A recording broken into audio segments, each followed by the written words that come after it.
All right, shoot her to the line. Okay, today we're going to demonstrate how to load a rifle that incorporates a lever lock in. I come to the line, loading table, lever open, I show clear, close it, let hammer down, show clear again, close it, let hammer down. How many ever times you want to do it, you can do it. Got it clear, close, let hammer down like you would any other time. I'm going to load 10.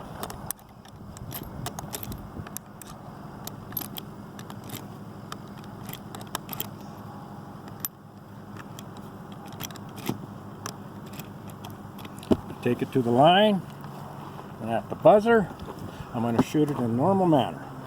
Buzzer goes off, here we go. Gun's empty, go to the unloading table, show clear, off to your gun.